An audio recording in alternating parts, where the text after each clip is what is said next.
We're live.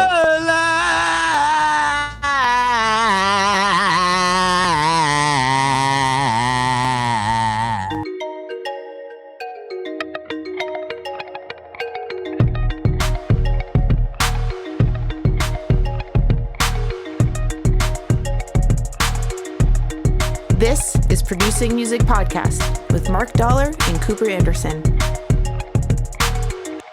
So, welcome to the Producing Music Podcast, episode 11, coming to you live from the internets. The internets.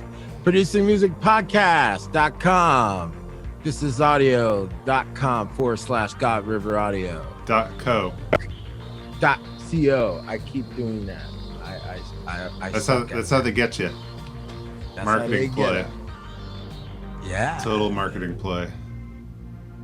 Cooper Anderson is here today. How are you today, Cooper? I am doing great. I am in the middle of setting up a brand new studio, and it's coming along really nicely. I'm really excited about it.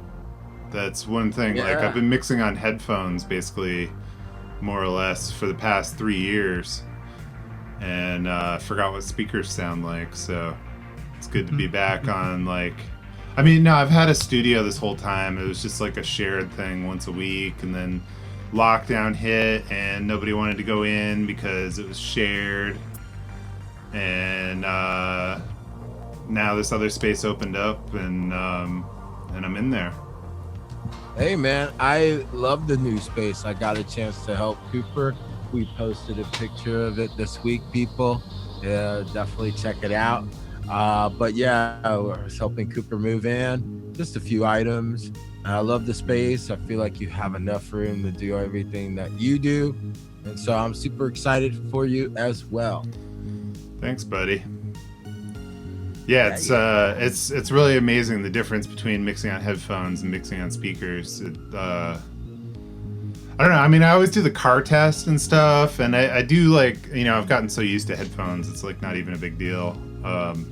But it's definitely nice to change it up. And also, the one thing I've noticed is how much I really love my sub pack, because I was finally able, even in my shared space, I didn't have my subwoofer, so I haven't actually used a subwoofer like regularly in about 3 years, I guess.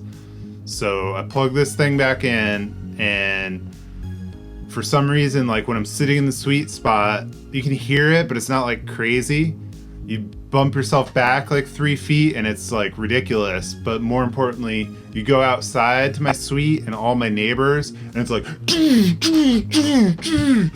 it's so loud. And I just, like, I'm gonna probably end up bringing my sub pack there, because I don't want to be that guy who's like rocking the sub bass for like no reason at all. Yeah, it's difficult getting the room to kind of work for you in terms of the sound. I find that whenever that happens, I try to back myself away from the speakers just to kind of give myself a little bit more of that sweet spot. You know, rooms have their own sweet spots, and sometimes you have to spend time just moving the speakers around just to find it, you know. But going back to what you were saying in regards to mixing on headphones, I could totally agree. I used to do a lot of headphone mixing back in the day, and I found that I really do need to hear what's happening on my left side somewhat the same, or if not delayed, from what's happening from my left ear. That's how we hear, you know. That's kind of the way we like to hear things as human beings. What do you mean? So yeah, Like, is that why I lean towards the left speaker a little more? well, sometimes that does happen when we're mixing, when we're like really focusing on an instrument. We do have to lean over to the left speaker. But yeah, that's actually one of the biggest reasons, is because, you know, speakers, you know, when you're actually working on them, you're getting kind of, unless you're panning hard left, hard right, you're getting a good simulation of what the both speakers are doing. So for instance, if you are mixing in mono, or like you're dealing with the instrument in mono, then both speakers are moving equally. When you pan soft to the left, then one speaker is working harder than the other, so on and so forth. So when you have an instrument that's all the way to the left or to the right, it's completely independent of that mono channel. So I find that what happens for me in headphones is I can only truly just hear it from that right side. I'm not sure how it's affecting the other parts of the mix. I think as engineers, it's important for us to make sure that we hear all the elements as clear as possible, Yeah, for sure. I've been doing a lot of mono mixing lately too, and that brings us to the New Music Friday, because the mixes are like all over the place. There is zero consistency. I know it's like we sound like a broken record saying this over and over again, but it's really, once again, like if someone comes to me and says I want my song to sound like Spotify standard, I'm gonna be like, all right. That means whatever standard you want. Yeah, that's really what that means. Yeah, exactly. You get to pick it at that point. You could just go on the playlist and be like, okay, well, I'm going to make it sound like this. It's totally arbitrary. I heard this one song, I forget which one it was, but it was like the 808 was rocking so hard that it actually super crushed the mix. It actually sounded kind of cool though. Like I liked it. I'm not sure if they did it on purpose or not, but I did think it ended up being a happy accident, if it was an accident. Yeah, that goes back to one of those mixes a few weeks ago, and where it's like there was a lot of overloading, and I could tell that for them it probably sounded really good in their studio. The tricky thing about producing with a lot of overloading happening is that you just don't know how that's going to actually convert. You don't know how that's going to convert at all. You can go in the car and you can hear things that you never heard inside of your studio, or you put it on your headphones or your iPhone headphones, things like that. I find that if you can give yourself a nice, standard, consistent way to listen, you'll start to realize how those overloads are just not fresh, and how fresh they can be as well, But I think that goes back to the modern mixing paradigm anyways. Like you can't just go into the studio and book a 12-hour session or whatever and come out with the finished mix and that's it. Like those days are long gone. Even major label records all the way to the top, they'll still book the 12-hour session, but they'll go in with their laptop and plug their aux cord into input 1 and 2 and do the mix on there, because you're going to do recalls after. Like if you're in the studio with your crew and you're jamming out to the mix and stuff, that's all fine and dandy, but when you go and listen in your car and listen on your phone, you're going to get a totally different vibe. So, you need to give these things time to marinate a little bit, I think. Yeah, 100%. Yeah, I think that some of the best mixes have come under pressure of that 12-hour time, but that's so few and far between, and usually for that reason you would go to the best, because they just simply knew how to manage their time inside of that session. That was the other thing too. I was listening, I'm always comparing the streaming services and whatnot, and I use about 4 of them pretty regularly. So that's YouTube, not in this particular order either, by the way. YouTube, Spotify, SoundCloud, and Amazon HD. And man, Amazon HD just crushes the sound quality of all the other ones. I was just listening again to make sure, because I don't like the algorithms on Amazon as much. It's more it's like the Walmart of streaming is kind of the way I look at it. But man, it just sounds so much better than even Spotify was number 2 basically. And SoundCloud's just kind of weird. It's more I don't even really use it for streaming so much, even though, as I was saying that now, this is this background music, our synthwave project, Mountains of Cain, is playing off of DJ Pro from our SoundCloud playlist. It's not actually released yet, but we're going to be putting that out soon. Yeah, DJ Pro is pretty awesome, but they just Spotify just nixed all of the third-party DJ apps on their services, so I've pretty much, I already had SoundCloud anyway, so it was between that and Tidal, and I compared Tidal to Amazon HD, and Amazon HD sounded just as good, if not better, and it was less expensive, so...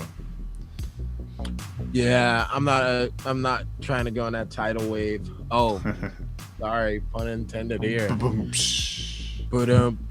But yeah. What do you use? You're on Spotify mostly, right? Yeah, I'm pretty much a Spotify. I use YouTube Premium as well. I used to use a music app on I think the YouTube Music app is pretty good. I'm just not willing to pay the extra money for the service. Well, YouTube Music comes with YouTube Premium. I think it's an extra charge. I believe so. It used to be, but it's all combined in one thing now. But either way, I was actually comparing YouTube playing songs from the website versus playing songs on the app to see if there was any sound quality difference. And it was basically the same, because what happened was I found this song that I liked, but I was watching the video and it sounded like garbage. And then I listened on it was like mono and like super crunched and like it was awful. And then I listened on Amazon and it sounded great. And so I was, went on the YouTube Music app to see if it was any different. It was still awful. So I think it's just whatever audio they uploaded with that particular video just wasn't as good, because not all videos are like that. It's just some of them. But yeah, that's one of the reasons I didn't really particularly like the app. One, I just can't get past Spotify's usability. I can't get past it at all. Like, just being able to make playlists on the fly, it's just so user friendly. I cannot get past it. When I'm listening to music, I just want it to be quick. I don't want to go around searching for stuff. And sometimes with the other apps, you kind of get to a little bit of a search kind of mechanism, and I don't really enjoy that. But yeah, Spotify, they've definitely always been focused on on the usability and whatnot. And yeah, I just wish that they had a little bit more of an idea for sound. But again, I use Spotify on the go as commercial of a use as possible. When I use references, I actually buy the actual copies. I'll go to like a Bandcamp and a lot of the bands or references I like, they have Bandcamps or sites where I could easily buy their, high quality wave. And I'll use those as references inside my session, as you guys seen in my mix template video. So yeah.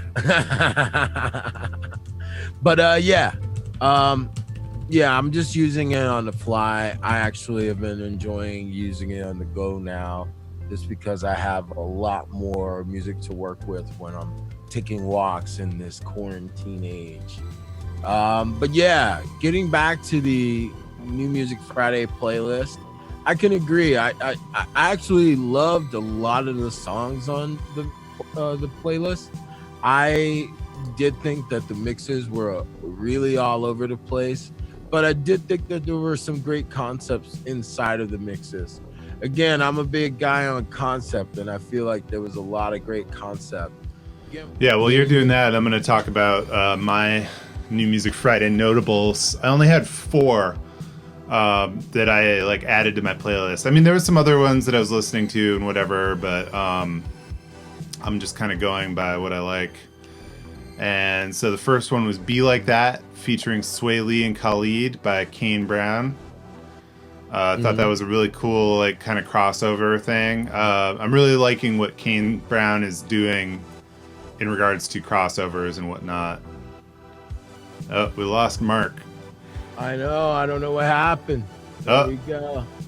Oh, I see. Now I see your light bulbs. Yeah, I gotta turn myself around. Oh, there you are. There you are. There we go. All right. All right, we're back. We are back.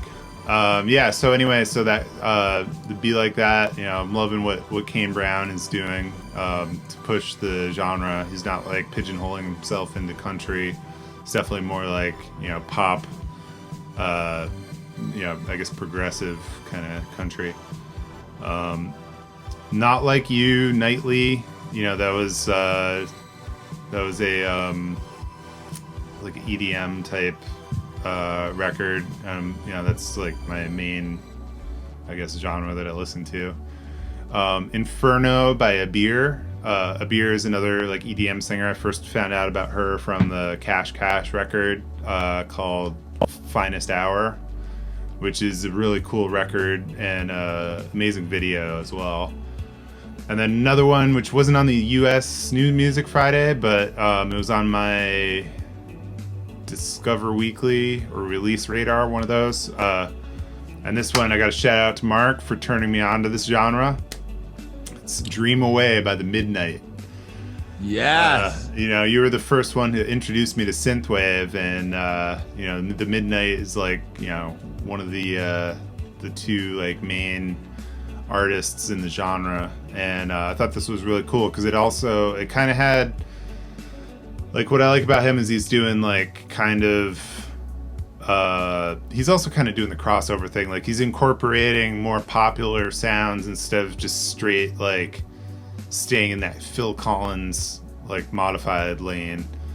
So this was a more like kind of world beat vibe, like, you know, the like, I guess tropical Kygo type sound.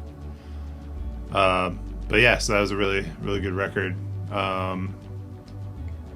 Yeah, I think I love that synthwave vibe, man. We've always loved that, you know. So I'm glad you are digging The Midnight for sure. I thought that the new Midnight record, just really quickly, sounds a little different. It's like they're trying to push away from the whole like super synthwave thing, which is to be really retro about it.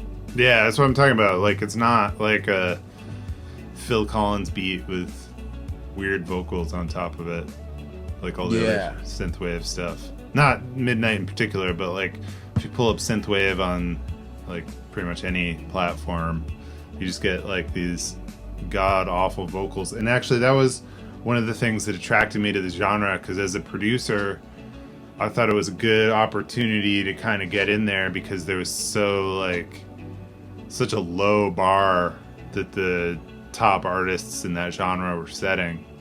But on the other hand, they weren't really breaking into the 8 figures as far as Spotify streams either. So maybe that's why. Maybe that's a ceiling. I don't know. But then on the other hand, you see artists like The Weeknd. You know, Blinding Lights is a huge record, definitely like influenced by synthwave, and a lot of the other pop artists are doing stuff kind of in that vein. So, you know, it's interesting. You hear more and more of the synthwave ideas happening, and what's, you know, what I start to get tired of is that we actually, when we, I remember back in the day, I went to go see a synthwave kind of concert. It was at QXT's in Newark, and it was wild. I was just so moved by the music, and I thought it was really cool the way that some people were reproducing with the sound of the 80s. And so, yeah, we listened to some of these. My old roommate Connor was another big synthwave fan. Shout out to Connor Fleming. We were able to, you know, really expound on the sound, you know, very quickly. And we got other artists super inspired by it. You know, you worked with that girl, Carolyn, and we worked on, I forget what the song is called, but that was one of the super synthwave tracks that we had. I remember that. So yeah, you know, when I hear the new ideas now, it gets to be pretty interesting, because now we have a familiarity to how that can be produced. And so we hear the idea being shot off with it. And I think a lot of people missed the mark. I think a lot of people, there's a mix of people who do really well with the sound. Then I think people are just copying it because it's, I guess, the thing that's in. It's like it's okay to reproduce with 80s sounds, and people think it's cool. You know? I think it's just another like shade of concept. It's like, okay, we're gonna take 80s sounds, but you can also do the same thing. You could take a sound from a song in the 90s, or the sound of a song from the 70s, or the sound of the song from the 20s, whichever you want. You know, so I was really cool with the new James Blake song. I thought it was one of the more polished of his catalog. The song's called Are You Even Real? I dug it. I thought it was a good arrangement to go along with the spaciness that is James Blake. Moving ahead, Kid Cudi and Eminem, The Adventures of Moon and Slim Shady. That was awesome. I would highly suggest that if you're a rapper or a hip hop producer, to use that song as a reference. You know that if it's Eminem and if it's Kid Cudi, you know that there are some great engineers involved in the song. Shout out to whoever produced it and whoever engineered it. Katy Perry. I love the verses of Smile a lot more than I like the chorus. There's a reason why. I just thought that the vocal rollout, like the rhythms and the syncopations and stuff like that, were just way more fresh on the chorus. And when you get a standard feeling chorus from a fresh verse like that, it just makes you feel like they could have did better. Bazzi, I Don't Think I'm Okay. I thought that was really fresh. Staccato by Tory Lanez, another fresh kind of song. I like that one too. Yeah, I really did like that one. Tory Lanez is killing it for sure. I just didn't add it to my playlist because if that one comes on when my kids are around, that's no bueno. Yeah. That's adults only. NC-17 rated song. Yo, I just thought it was fresh. I just thought it had a great feeling, mix. I thought it had a great, it just had some good vibes to it. I don't necessarily know what stuck out to me the most, but I just thought it was a cool, fresh song. YG Swag was hot. That was the hottest one on the playlist this week. I loved that song. It just, like, the vocal arrangement from how the music worked it out. Oh my God, I love that song. That was hot. I love that swag. Okay, getting on to who the fuck recorded this. Party Girl remix with Stay Solid Rocky and Lil Uzi Vert. So I won't beat you guys up too hard on this, but the auto-tune is super wavy and distracting. Mm-hmm. I like that you guys tried to keep the vocal natural, and that's the problem with what I have.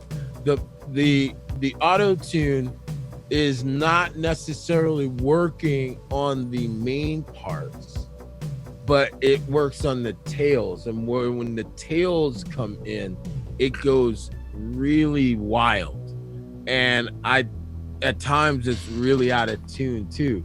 There's like the first 8 seconds of the record that, it goes really out of tune very fast. And that caught my ear very fast. I won't beat you guys up too hard because at least you're trying to make some fresh approaches to vocals. But I would just say, watch out for the waviness of that auto-tune. I just thought it was too distracting. Another, I think, Give Up by Russ was the worst mixed song on the playlist. I'm going to tell you why. Because the fucking vocal is drier than the ashiest skin. I'm like, how can a vocal be drier than ashy skin? Like, the number one, the production is a lush production. It's super lush. So reverb and lush go hand in hand. How did you miss using at least a little bit of reverb on the song. It makes the vocal feel so lackluster, and it takes away so much depth from the entire production. I thought it was the worst decision that any mixing engineer could have made, just to not supply that vocal with a little bit of verb. A little bit, like just a little bit. Look, I get it. We hear reverb all the time, and sometimes I'm a producer that loves to do work with dry vocals. And for that reason, I make sure that I push the performer as hard as I can, just to make sure that dry vocal as a dry vocal works by itself. But for in the style and the vibe of the song, it deserved reverb. It deserves something other than a dry vocal. Can a vocal be drier than ashy skin, Cooper? What do you think? Yeah, I mean, that's like, the classic kind of mixing 101. One of the secrets is if you have a reverby, lush track, you can go a little drier on the vocal. But yeah, you got to give it something, man. I mean, like something. Even if it's like a little delay, it's like barely audible, just make it a little bigger. Yeah, I'm a big fan of that too. I like using 8th and 16 note delays and stuff like that, just to help give a more of a vibe to the sound, than just dousing it with delay. I'm sorry, with reverb. But I also think that they could have spent like that song just called for it. And you could tell as a listener that it did. Cool. All right. Well, that's a Awesome. wrap for Producing Music Podcast, episode 11, the Facebook edition. No, actually, the Buzzsprout edition, the Apple Podcast edition. If you want to check out our extended bonus content, it's available exclusively on Facebook, YouTube, and SoundCloud, where there are no time limits. And until next week, have a good day. You're screwed.